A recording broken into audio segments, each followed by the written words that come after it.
देखने ही नहीं मिलता।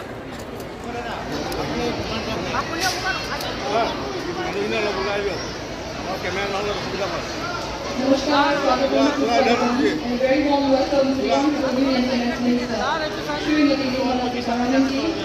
आप थोड़ा आगे आ जाओ ना।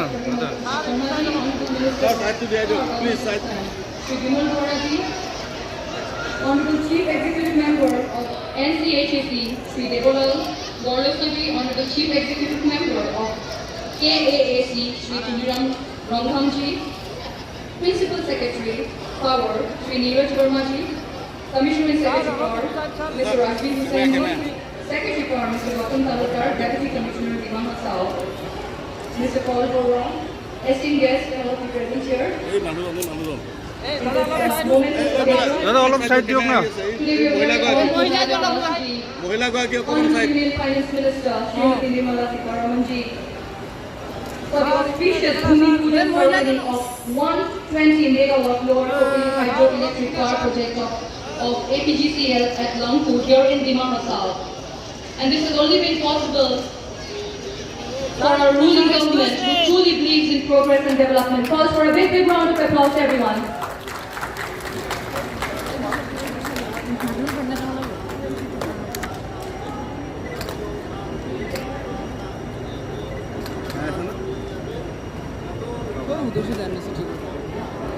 नमस्कार, स्वागतम, सुप्रभात। मैं APGCL और यहाँ उपस्थित सभी अतिथिगण की ओर से केंद्रीय वित्त मंत्री माननीय श्रीमती निर्मला सीतारमण जी का हार्दिक स्वागत और अभिनंदन करती हूँ। असम के आदरणीय मुख्यमंत्री महोदय डॉक्टर हिमंत बिस्वा शर्मा जी का मैं हार्दिक स्वागत करती हूँ। असम के आदरणीय विद्युत मंत्री श्री बिमल बोरा जी का मैं स्वागत करती हूँ। उत्तर कछार हिल स्वयंशासी परिषद के मुख्य कार्यकारी सदस्य माननीय श्री देवलाल गोरसा जी का मैं स्वागत करती हूँ। काटियांग स्वयंशासी परिषद के मुख्य कार्यकारी सदस्य माननीय श्री तुलिराम रंघाम जी का मैं स्वागत करती हूँ। Camera photo photo side side.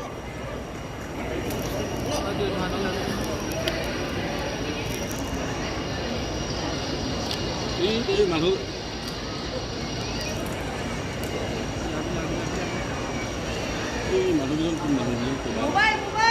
Mobile दो मोबाइल से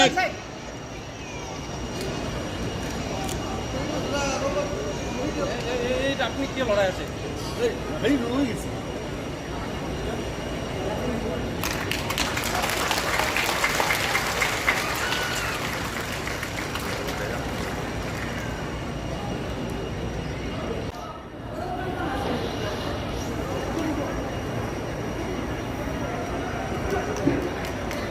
जोरदार तालियां हो जाए।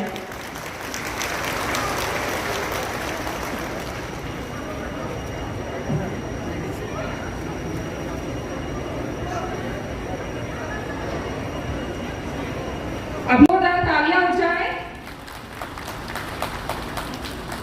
और पोहो भीमाशा Rizamkai, Rita, Longkai, Monowit Gate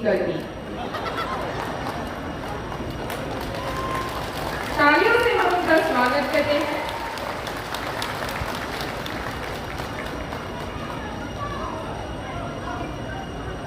जोरदार तालियां बजती रहनी चाहिए। धन्यवाद।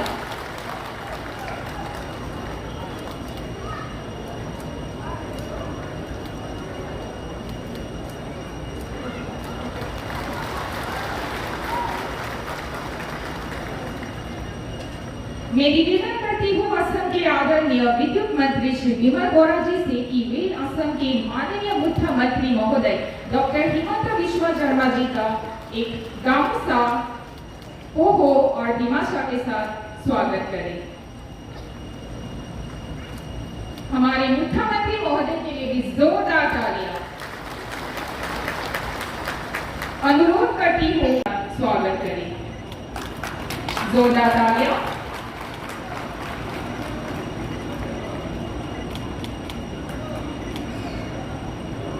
निवेदन करती हूँ एमपी एपीजीसीएल श्री दीपांकर दास। पंजाब सिंध गुजरात मराठा द्राविड़ उत्कल गंगा विंध्य हिमाचल यमुना गंगा उच्चल जगति तरंगा तव शुभ नामे जागे तव शुभ आशीष मांगे गाहे तव जय गाथा। हसाओ के इकोनॉमी के लिए ये ब्लड गिविंग एक्सरसाइज है। आप इतना महत्वपूर्ण काम कर रहे हैं, इसके लिए असम स्टेट गवर्नमेंट पूरा समर्थन दे रही है। केंद्र सरकार भी, मोदी सरकार भी इस रीजन का डेवलपमेंट के लिए कटिबद्ध है। मैं बहुत ही आनंद से ये विषय आपके सामने रख रही हूँ। पहली बार इस इलाके में आए हूँ और ये पहली बार के विजिट में ही इतना एक महत्वपूर्ण कार्यक्रम में आपके साथ जोड़ रही हूँ। इससे मुझे बहुत ही आनंद मिल रहा है कि केंद्र सरकार के तरफ से हम इस कारण के लिए इधर आए हैं। इसीलिए मैं आपसे बहुत ही संतुष्ट मन से ये बात करना चाह रही हूँ कि इससे इस इलाका का डेवलपमेंट अच्छे आगे बढ़ेगा। मुझे मौका मिला आपके साथ इधर कुछ क्षण देखने के लिए। इस मेजर प्रोजेक्ट के साथ इस रीजन का डेवलपमेंट अच्छा हो, यही मेरा कामना है। धन्यवाद। जय हिंद।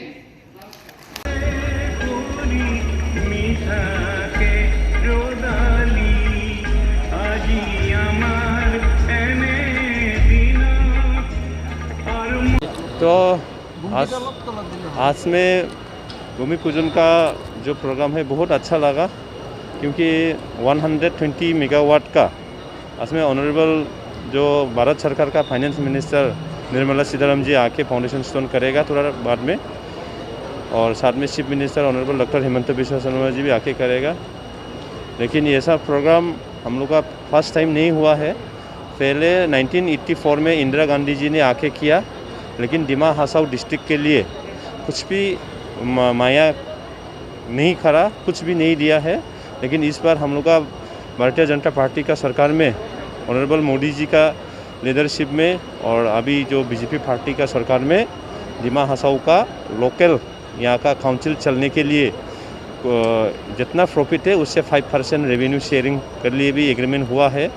और साथ ही साथ यहाँ का जॉब जितना भी निकलेगा उसमें 80% यहाँ का लोकल लोग मिलने के लिए हम लोग एग्रीमेंट किया है। तो इससे ज़्यादा हम लोग और कुछ भी नहीं है। और यहाँ का ये जो हम आशा करता, ये जो एपीजीसीएल और एनएलटी दोनों मिलके जल्द से जल्द ये प्रोजेक्ट सक्सेस होगा। ये सक्सेस हो जाने से इसी उमरांशु एरिया के लिए भी डेवलपमेंट भी आगे बढ़ेगा और अनएम्प्लॉय जो है वो भी थोड़ा सॉल्व हो जाएगा यहाँ से। और हम आशा करता ये जल्द से जल्द प्रोजेक्ट सक्सेस होगा और हम लोग फुल कोऑपरेशन करके 3-4 साल में ये प्रोजेक्ट सक्सेस होगा ऐसे लग रहा है। Thank you. আজি ভাৰতৰ বিত্তমন্ত্ৰী শ্ৰীমতী নিৰ্মলা সীতাৰমণ ডাঙৰীয়ানীয়ে লোৱাৰ কপিলী হাইডেল প্ৰজেক্টৰ ভূমি পূজন কৰিলে। এই প্ৰজেক্টটোত 2200 কোটি টকা খৰচ কৰা হ'ব। 120 মেগাৱাট বিদ্যুতৰ উৎপাদন কৰা হ'ব আৰু এই প্ৰজেক্টত প্ৰথমবাৰৰ বাবে যি লাভ হ'ব তাৰ 5% ডিমা হাছাও কাউন্সিলকো আগবঢ়োৱা হ'ব। প্ৰপৰশ্যনেটলি কাৰ্বি আলং কাউন্সিলকো আগবঢ়োৱা হ'ব। ইয়াতে যিমানখিনি চাকৰি হ'ব বাহিৰৰ পৰা ক'ত আহিব, আপোনালোকৰ মানুহে কৰিব। Thank you sir.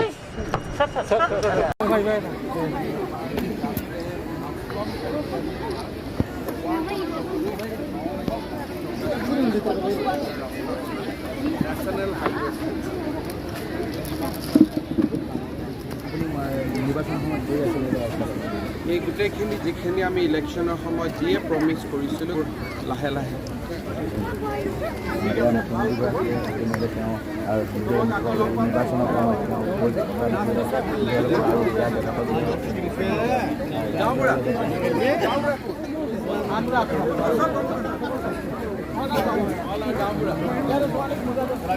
গাঁওবুঢ়া ইয়াত পাইনে নাপায়?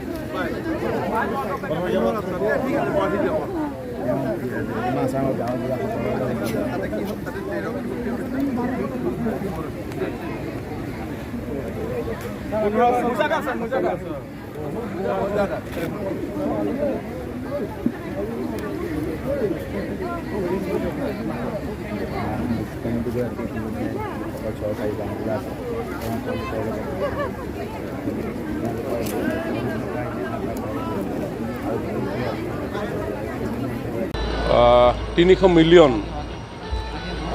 তথা আপোনাৰ 2700 কোটি টকা ব্যয় সাপেক্ষে আমাৰ এই যি কপিলী নদীৰ ওপৰত 120 মেগাৱাট বিদ্যুৎ উৎপাদনক্ষম যি হাইড্ৰ' ইলেক্ট্ৰিক প্ৰজেক্ট আজি ইয়াতে আমি ভূমি পূজন কৰিম। দেশৰ বিত্তমন্ত্ৰী মাননীয়া নিৰ্মলা সীতাৰমণ ডাঙৰীয়ানীয়ে মাননীয় অসমৰ মুখ্যমন্ত্ৰী ডক্টৰ হিমন্ত বিশ্ব শৰ্মা ডাঙৰীয়াৰ উপস্থিতিত তথা আমাৰ ডিমা হাছা আৰু কাৰ্বি আংলং স্বায়ত্তশাসিত পৰিষদৰ মুখ্য কাৰ্যবাহী বিষয়া তথা অন্যান্য ৰাইজৰ উপস্থিতিত এই কাৰ্যসূচীত খন্তেক সময়ৰ পিছতে অংশগ্ৰহণ কৰিব। আৰু অসমৰ বিদ্যুৎ খণ্ডত এই প্ৰজেক্টে ভৱিষ্যতৰ দিনত এক উল্লেখনীয় ভূমিকা গ্ৰহণ কৰিব, কাৰণ আমাৰ বিদ্যুতৰ চাহিদা অনুসৰি আমাৰ নিজৰ ঘৰুৱা যি উৎপাদন সেই উৎপাদন যথেষ্ট পৰিমাণে কম, যাৰ কাৰণে আমি পাৱাৰ পাৰ্চেজ এগ্ৰিমেণ্টৰ জৰিয়তে আমাৰ উপভোক্তাসকলক বিদ্যুৎ যোগান ধৰি আহিব লগা হৈছে। কাৰণ এই মুহূৰ্তত আমাৰ পিক আৱাৰ্ছত প্ৰায় 2100 মেগাৱাট আমাক বিদ্যুতৰ দৰকাৰ আৰু আমাৰ পাৱাৰ পাৰ্চেজ অনুসৰি 2300 মেগাৱাট যদিও আছে, 2300 মেগাৱাট যদিও আছে, তথাপিও আমি যাতে নিজেই আমাৰ নিজৰ উৎপাদন আমি বৃদ্ধি কৰিব পাৰোঁ, তাৰ কাৰণে এনেধৰণৰ প্ৰজেক্ট গ্ৰহণ কৰা হৈছে। কেন্দ্ৰীয় চৰকাৰৰ বিত্ত মন্ত্ৰালয়ৰ তৰফৰ পৰা এই পুঁজি যোগান ধৰা হৈছে আৰু এনেধৰণৰ পুঁজি যোগানেৰে আমি আগন্তুক দিনত অসমখনক কেৱল মাত্ৰ এই বিদ্যুতেই নহয় অন্যান্য দিশতো আমি নিশ্চয় আগুৱাই লৈ যাবৰ কাৰণে সক্ষম হ'ম। আগত যিটো কপিলী জলবিদ্যুৎ প্ৰকল্পত দুৰ্ঘটনা ঘটিছিলে, সেইটো কিবা মেৰামতিৰ নতুন সংস্থাপনৰ কিবা ব্যৱস্থা কৰিব নেকি? হয়, আপোনাৰ কিছুদিন পূৰ্বে যি দুৰ্ঘটনা সংঘটিত হৈছিলে, যথেষ্ট পুৰণি সেই প্ৰকল্প আছিলে আৰু তাৰ যিখিনি ছেফটি মেজাৰ, সেই ছেফটি মেজাৰৰ ক্ষেত্ৰত কিছু বিসংগতি থকাৰ কাৰণে তেনেধৰণৰ দুৰ্ঘটনা ঘটিবলৈ সক্ষম হৈছে। ভৱিষ্যতৰ দিনত যাতে সেই বিষয়বিলাক আমি চোৱা চিতা কৰি যাতে কোনো ধৰণৰ দুৰ্ঘটনা সংঘটিত নহয় আৰু বিষয়া কৰ্মচাৰীসকলে যাতে নিৰাপদে কাম কৰিব পাৰে তাৰ ক্ষেত্ৰত চৰকাৰৰ তৰফৰ পৰা উদ্যোগ গ্ৰহণ কৰা হ'ব। জলবিদ্যুৎ প্ৰকল্পৰ যে এচিডিকৰ কাৰণে যে ধ্বংস হৈছে, সেই এচিডিকৰ পৰা বাচিবলৈ তাৰ কাৰণে হয়, কপিলী পানী খুব এচিডিক, গতিকে যাতে তাৰ পাৰ্শ্বক্ৰিয়া হৈ যাতে কোনো ধৰণৰ দুৰ্ঘটনা সংঘটিত নহয় সেই ক্ষেত্ৰত কাৰিকৰীভাৱে বিজ্ঞানসন্মত আৰু প্ৰযুক্তিগত কৌশল ব্যৱহাৰ কৰি যাতে গোটেই প্ৰজেক্টটো নিৰাপদে আমি ছাৰ্ভাইভ কৰিব পাৰোঁ, তাৰ কাৰণে আমাৰ এই যি নতুন যি ডিজাইন আছে এই ডিজাইনত এইবিলাক অন্তৰ্ভুক্ত কৰা হৈছে। ভৱিষ্যতে অসমৰ ৰাইজে লোডশ্বেডিঙৰ পৰা সম্পূৰ্ণ মুক্তি পাই যাব। এই গোটেই কামখিনি কৰিবৰ কাৰণে আৰু অসমত 10-12 বছৰটো লাগিব, কাৰণ আমাৰ যি আওপুৰণি বিদ্যুৎ পৰিবাহী গোটেই ব্যৱস্থাটো, এই ব্যৱস্থাটো উন্নয়ন ঘটাব লাগিব, উত্তৰণ ঘটাব লাগিব আৰু বহুত ছাব ষ্টেচনৰ প্ৰয়োজন হ'ব, ডিষ্ট্ৰিবিউশ্যন ছাব ষ্টেচন লাগিব, গ্ৰিডৰ ছাব ষ্টেচন লাগিব, কাৰণ ট্ৰেন্সমিশ্যন আৰু ডিষ্ট্ৰিবিউশ্যন দুটা ধৰণেৰে গোটেই বিদ্যুৎ আমি গ্ৰাহকলৈকে লৈ যোৱা যায়। গতিকে ভল্টেজৰ পৰা আৰম্ভ কৰি যাতে পাৱাৰ পৰ্যাপ্ত পৰিমাণে পোৱা যায় তাৰ কাৰণে গ্ৰিড ছাব ষ্টেচন লাগিব, নতুন ফিডাৰ সৃষ্টি কৰিব লাগিব। ঠিক তেনেধৰণে ডিষ্ট্ৰিবিউশ্যনৰ কাৰণে গ্ৰাহকসকললৈকে যাতে আমি নিব পাৰোঁ তাৰ কাৰণেও বহু পৰিমাণৰ ছাব ষ্টেচন দৰকাৰ হ'ব। আৰু এই ক্ষেত্ৰত আমি উদ্যোগ গ্ৰহণ কৰিছোঁ। কেন্দ্ৰীয় চৰকাৰে যথেষ্ট গুৰুত্ব সহকাৰে অসমৰ পাৱাৰ ছেক্টৰটো আগুৱাই লৈ যাবৰ কাৰণে বিভিন্ন ধৰণে আমাক সহায় কৰিছে।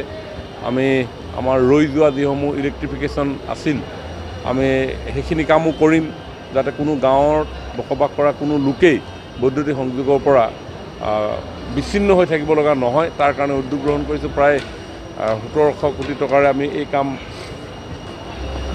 আৰম্ভ কৰিম। ঠিক তেনেধৰণে আমি আমাৰ ইনফ্ৰাষ্ট্ৰাকচাৰ ডেভেলপ কৰিবৰ কাৰণেও AIIB পুঁজিৰ পৰা আমি এই পৰিকল্পনা কৰিছোঁ, যাতে গ্ৰিড ছাব ষ্টেচন আমি বৃদ্ধি কৰিব পাৰোঁ। আমাৰ ৰেচিঅ' LT আৰু ST লাইনৰ ৰেচিঅ' আমি কমাব পাৰোঁ, কাৰণ এতিয়া আমাৰ HT LT লাইন বেছি আছে, যাৰ কাৰণে বিভিন্ন ধৰণৰ কাৰিকৰী সমস্যা আছে।